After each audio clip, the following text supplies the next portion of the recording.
जी अस्सलाम वालेकुम मेरे सारे वीरां दा की हाल है। ठीक हो खरीयत है सेहत तबीयत ठीक है। सारे दोस्तों वास्ते चंद एक दौड़े लैके फिर हाज़र हो गया जनाब तुहाडा अपना वीर नवाब सरगोदिया। उम्मीद करदा ठीक ठाक हो सो फिट फाट हो सो।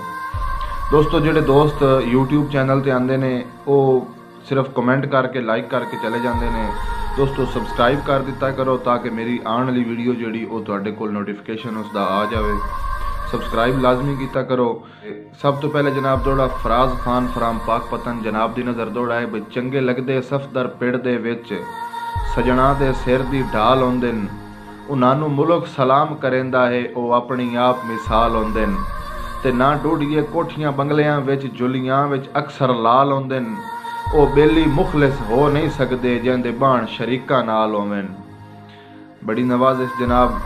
दूसरा दौड़ा अवैस खान फ्राम पाकपतन जनाब की नज़र दौड़ा है जदा तैं बाईवाल की नज़रां विच मेरी सफदर संगत फटी के लाचार दे शुगल बना लैंदा है जिथे वे तैं चार शरीक है ते खुददारा निखड़ के मर वैसा ना मंगसा प्यार दी भी के तेरी कार दे झूटे मांगे हैं सानू अपना सैकल ठीक है।